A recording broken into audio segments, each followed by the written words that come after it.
When I asked to borrow the guest room for a week, my daughter handed me a list of house rules and a bill. I paid it, then asked her to come with me to the lobby. The landlord said 2 words: new owner. I'll keep this short at the start, so you know exactly why you should lean forward. Tell me in the comments where you're watching from, because I want to know how far the echo of this moment travels. How far the sound goes when a father stands in the doorway of his child's home and realizes he is no longer family, only a guest with a price tag. I had a small suitcase in one hand and a tin of tea leaves in the other. The suitcase held shirts ironed the way my late wife taught me. Fold the sleeves in, smooth the line, breathe out. The tin was for my daughter.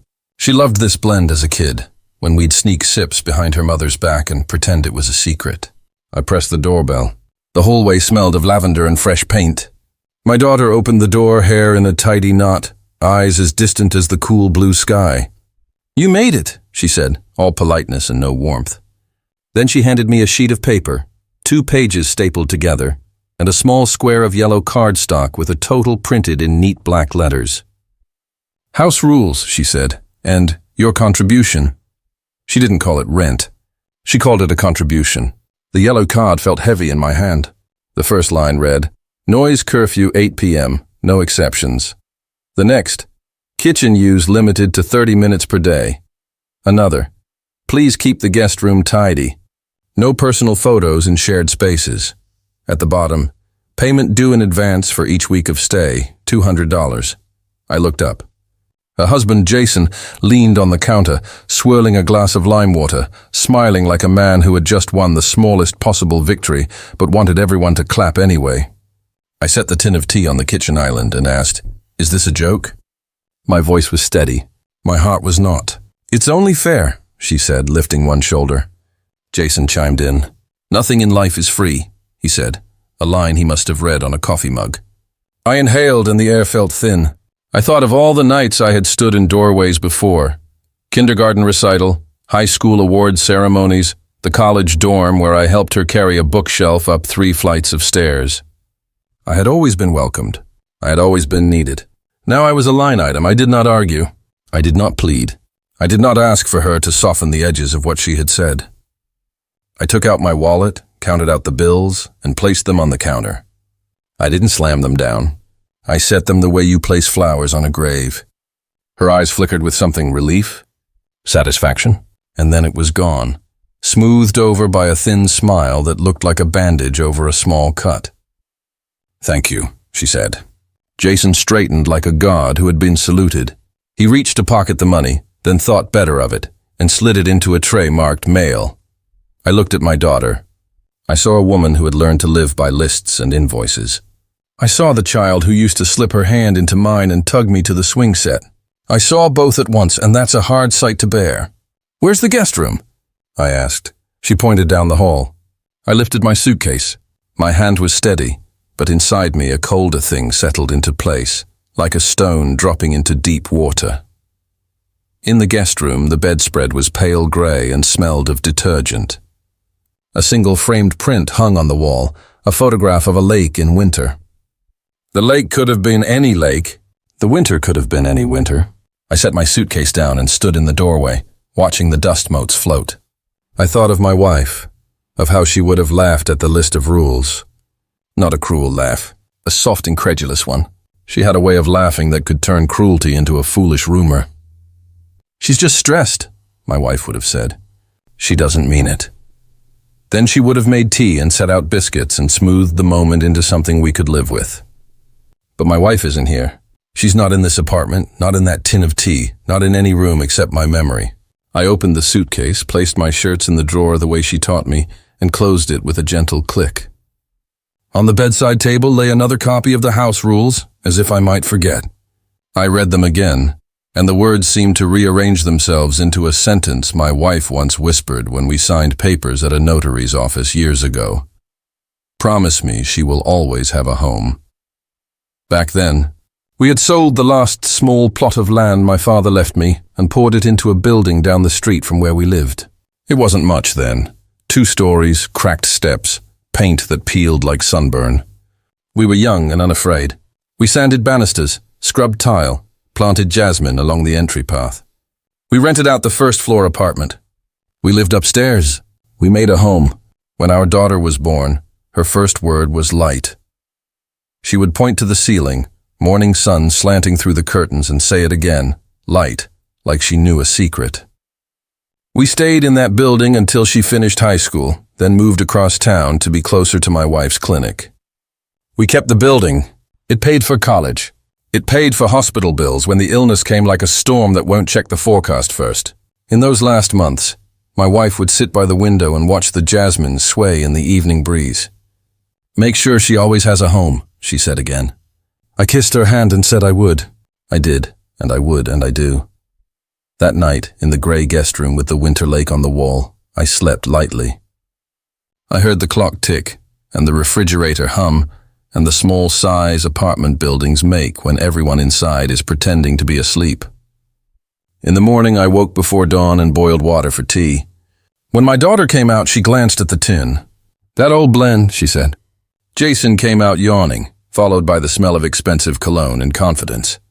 "Remember to leave the key if you go out," my daughter said.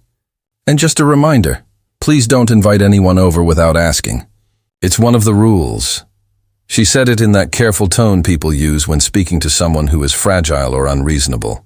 I stirred my tea and watched the steam curl like handwriting. "Don't worry," I said. "I won't be here long." My voice was quiet, flat. She looked at me, and a small crease formed between her eyebrows, the look of a woman who hears a rumor but is not sure if it's true.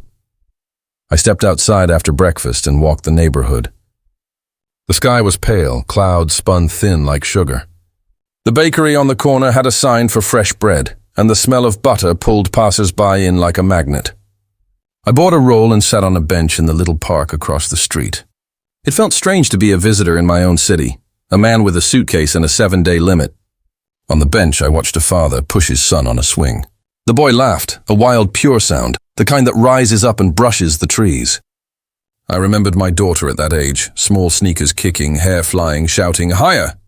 Higher!"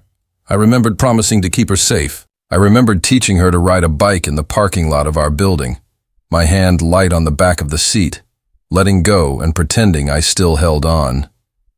That's what fatherhood is, learning to let go while pretending you haven't. When I returned, Jason was at the door with his arms crossed. "We're heading out for brunch," he said. "Do you need anything?" It sounded like a dare. "No," I said. "Enjoy. I'll keep quiet." He nodded satisfied, as if I had passed a test. My daughter slipped into her shoes, the kind with a red sole, pretty and impossible to run in. She didn't look at me when she spoke. "We'll be back later. Please don't cook anything with strong smells. It lingers." "Of course," I said. I thought of the times I'd cooked her favorite stew, how the smell would fill every room and she'd stand by the stove holding a spoon, waiting. The day passed in thin slices. I read the old novel on the shelf by the couch, the one my daughter probably bought to make the room look learned. I washed my cup and dried it. I folded the guest blanket once, then again, and ran my hand across the smooth fabric. I did not speak much. I let the silence grow like ivy. By evening, they were back, flushed with wine and city air. "We might have friends over Saturday," Jason said, tossing his jacket on a chair. "Just so you know, common areas are more for residents than guests." "Understood," I said.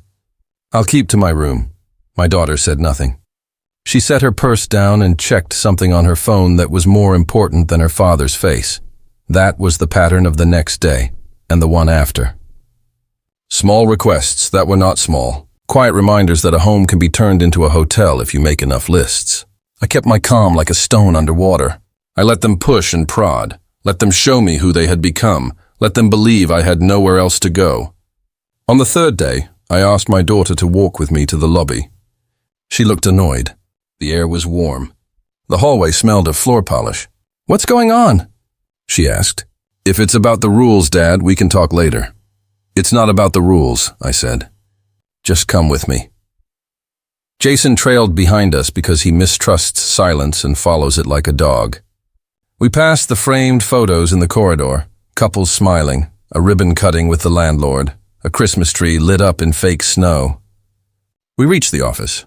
The landlord sat behind the desk, a ledger open in front of him, a small radio playing a song whose words I didn't catch.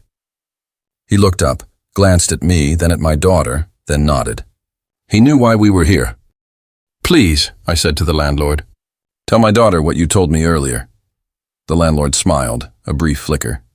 He cleared his throat and said 2 words, 2 small words that hit the room like a hammer. "New owner." My daughter blinked. Jason frowned as if he had misheard a joke. "I don't understand," my daughter said.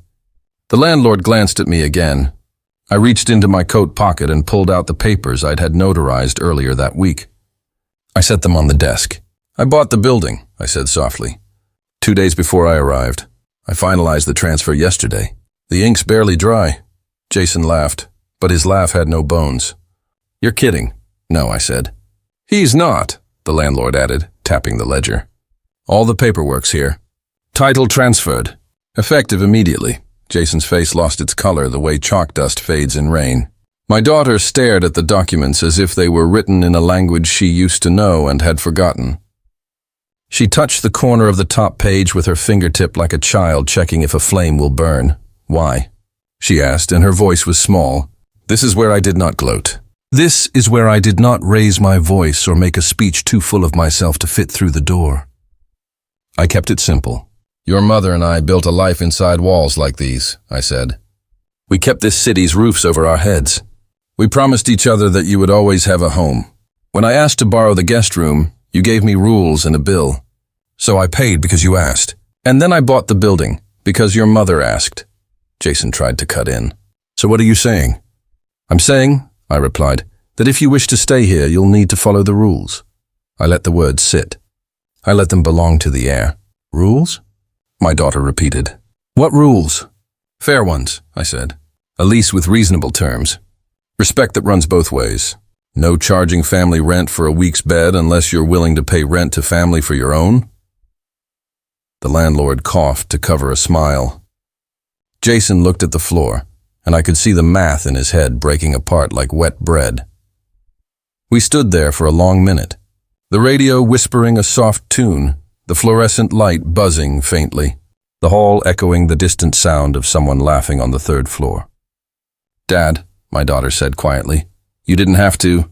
"I did," I said. "Not for me. For your mother. For the promise we made. For the kind of family we said we would be." I took the tin of tea from my bag and placed it on the desk between us, a small domestic thing in a room full of paper. "Do you remember how you used to sneak sips with me?" She nodded, eyes brightening with a memory she had kept somewhere safe. "I remember," she whispered. "Good," I said, and my voice softened despite me, because I remember everything. In the days that followed, the air in the apartment changed shape. It became thicker with unspoken apologies, lighter with the relief that comes when the worst of a storm passes and you realize the roof held. Jason kept mostly to himself at first, like a cat who broke a vase and thinks hiding will glue it back together.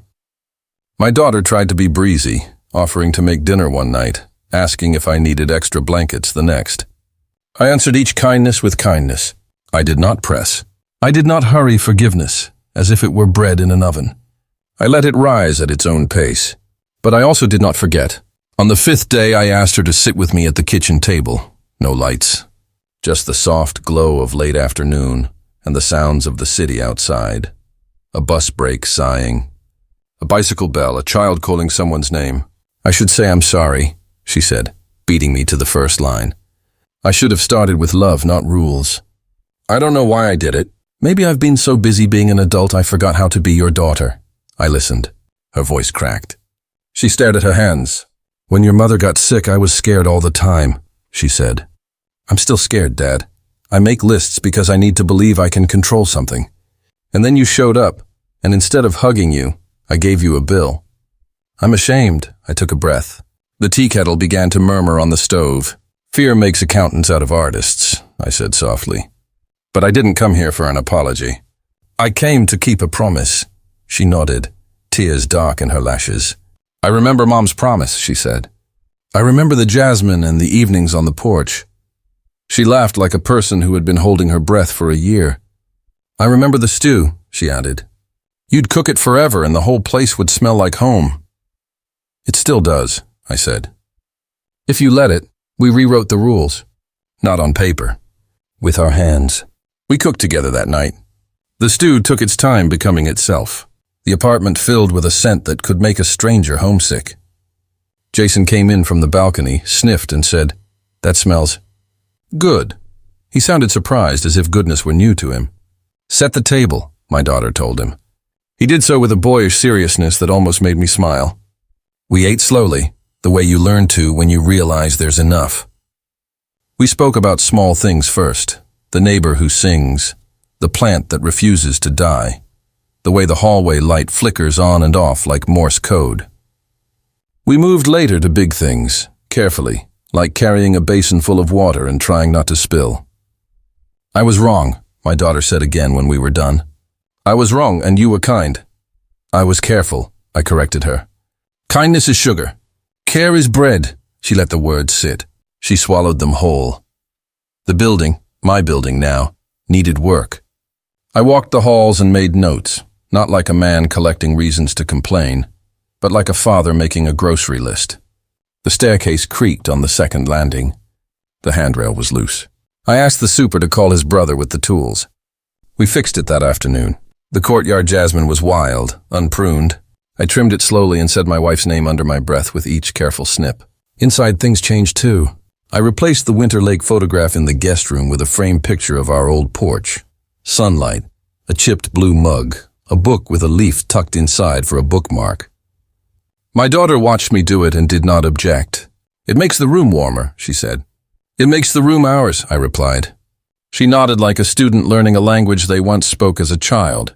Jason, for his part, loosened. He admitted over coffee one morning that he had pushed for the contribution. "My parents always charged me something," he said. "They said it builds character." He looked embarrassed by the word build, as if he had used it wrong his whole life. "Character is built by what you do when no one's keeping score," I told him. He took that in and stared at the coffee, which had grown cold while he thought. "I'm sorry," he said at last. "I was afraid we'd be taken advantage of." I laughed softly. "By me?" He grimaced. "By life." So I tried to invoice it first. I reached across and tapped the table lightly with 2 fingers. "Life doesn't take invoices," I said. "It takes courage." In the late evenings, after the dishes were done and the lights were low, I would sit by the window and talk to my wife as if she were in the next room putting on a shawl. "You should see her," I'd say. "She has your stubbornness, your eyes when she's sorry. She's learning again." I'd look down at the courtyard jasmine and it would tilt toward the sky like an ear. I think about the word home, how people confuse it with walls and doors, how it's actually an agreement you sign with your heart, how it's always due in advance but not in money, in care, in patience, in the way you choose not to count certain debts because love cancelled them years ago. Word spread in the building that the landlord had changed and people began to knock. Not with complaints, mostly with questions. "Will the rent go up? Will you fix the buzzer? Is the recycling schedule changing?" I answered as if they were neighbors, not spreadsheets. "Not this year," I told the first. "Tomorrow morning," I told the second. "No," I told the third, "but thank you for asking." My daughter watched these small acts of husbandry with a new expression. Something like respect. Something like gratitude, something like recognition. She accompanied me on a few rounds. In Mrs. Alvarez's unit, she tried the lamp, which flickered. "Bad switch," she said. "I can replace it." Mrs. Alvarez patted her arm. "You're the landlord's daughter," she said, and my daughter flushed. "I'm his daughter," she corrected gently. Later in the hallway, she paused by the stairwell window. The light through the glass made lace on the floor. "I forgot who we were," she said.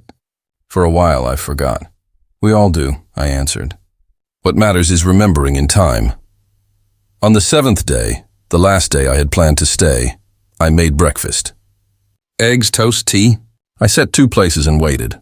My daughter came out, hair still damp from the shower, wearing one of the old sweaters my wife used to knit for winter mornings. Jason followed, hair sticking up, eyes soft. We ate with the comfortable quiet of a family after a storm. "Do you need to stay longer?" my daughter asked. Her voice was careful, but not with fear, with wanting. "You can, you know. You don't have to ask, I smiled. I might, I said. And I won't ask. She laughed, and it sounded like a bell that's been silent a long time finding its note again. Jason looked at me, then at her, and seemed to understand he was witnessing a ceremony no one had announced. I'll grab more tea next time I'm at the market, he offered. Get the jasmine too, I said. The plant, not just the leaves. I took a walk after breakfast. I passed the bench in the park where the father had pushed his son. Today, a different father stood there, and a different child laughed, but the sound was the same. Back at the apartment, I packed my suitcase slowly. I left the framed porch photograph where it hung. I placed the house rules paper in the bottom drawer, not to forget, but to remember what forgetting costs. My daughter came in as I zipped the suitcase. She stood in the doorway with the hesitation of a child about to ask for something they fear is too big. Dad, she said, about the money, your contribution. Keep it, I said.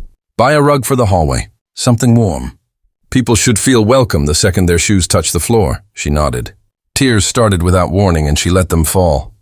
I put my hand on her shoulder and I kept it there. You don't have to be perfect to come home, I said. You just have to come home, she laughed through the tears.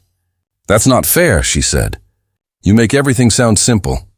It is, I told her, when you take the price tag off. Before I wheeled my suitcase out, I went back to the landlord's office. The ledger was closed. The radio was off. He looked up. You leaving? He asked. For now, I said. I'll be around, he nodded. We'll keep it steady, he assured me. No surprises, I smiled.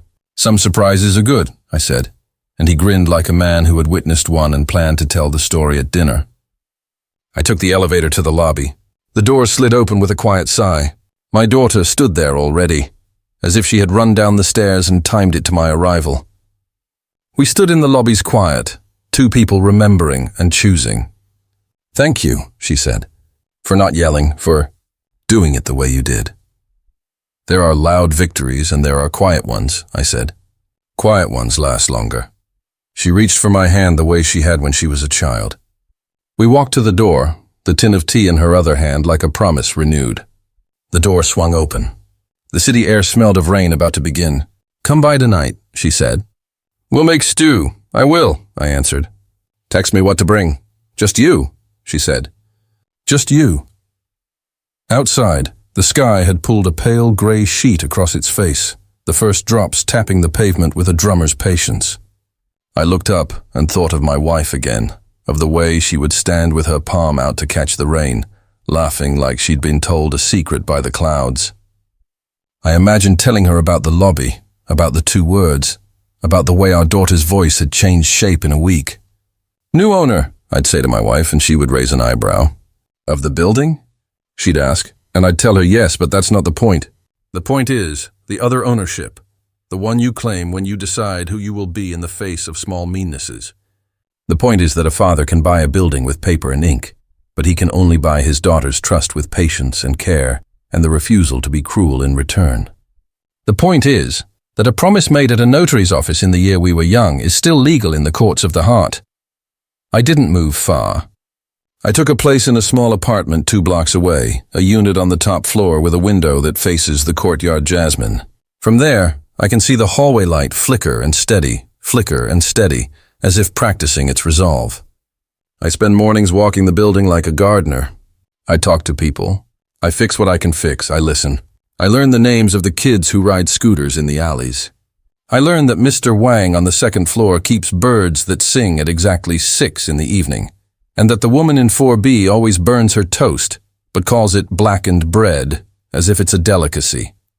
On weekends, my daughter brings me coffee. She does not call ahead. She knocks and waits and smiles when I open the door. Sometimes Jason joins, hands in pockets, trying hard and learning how. It is not perfect. It is not meant to be. Some days are brittle like the air in January. Some days are soft as bread under a clean cloth. The difference now is this. We eat together either way. There was, a month later, a small anniversary of sorts. We didn't plan it that way. The day simply found the shape. My daughter came downstairs from their place with a casserole dish and said, "Tonight we keep it simple." I nodded. We sat on the roof of my building, the building, on 2 folding chairs my wife and I used to bring to fireworks in July. We ate and watched the city lights come up like stars rehearsing. "I've been thinking," my daughter said, "about rules." I smiled. "So have I said. "I think I want only one," she continued. "For us. For this family." She looked around at the brick chimneys and the quiet antennae, at the laundry lines, at the sky that would not be hurried into darkness. "Rule 1, she said. "Start with care." I raised my paper cup of tea. "I'll add a corollary," I said. "End with grace." We clinked cups lightly. Jason, who had joined us midway, held up his soda. "And maybe a bonus rule?" he asked. "Wash the dishes, even if you didn't dirty them." We laughed, big and unafraid. For a moment, we were all beginners again, learning what home means and delighted to find it simple. I've been asked since then, by neighbors, by a cousin, by a stranger who recognized me from the lobby and heard whispered versions of the story, why I didn't refuse to pay that first bill. Why I didn't tear up the house rules and leave. Why I didn't shout. There are 100 answers, but they add up to one. Shouting buys applause. Silence buys time. Time to remember. Time to plan. Time to choose who you want to be when someone else forgets. I wanted my daughter to see me steady. I wanted the lesson to land not as a slap, but as a hand on a shoulder. I wanted her to feel the difference between transaction and belonging.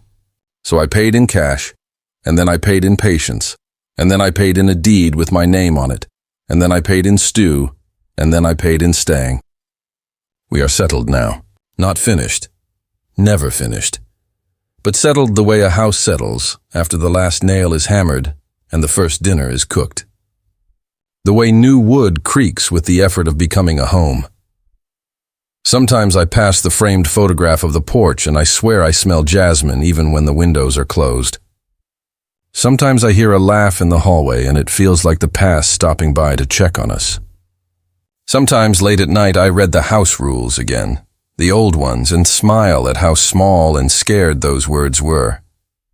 And then I write our rule, the single one, on the back and slip it into the drawer. Start with care. I think of my wife then, of her shawl and her patience, and the way she could turn anger into a parable. I think of how she'd be proud of our daughter's new voice, the one that can say I was wrong and then, let's eat. I think of the landlord's 2 words in the lobby and how they sounded like an ending then and a beginning now. I think of all the doorways I have stood in and how this one, this doorway between who we were and who we are, is the most important of all. If you've made it this far, I'll ask you again. Tell me where you're watching from. Tell me which part of the world knows the sound a heart makes when it remembers its job. Tell me if you've ever stood in a doorway with a suitcase in one hand and a promise in the other, and wondered which one was heavier. Tell me if you've paid a bill that wasn't fair because you had a bigger debt to a love that was. Tell me if you've heard 2 small words that changed everything. Tell me so I can tell my wife when I talk to her at the window tonight that families still learn. Tell me so I can tell my daughter that the echo traveled far. And if this story touched you, do one simple thing that costs nothing and changes more than you think. Like, share, comment, and subscribe.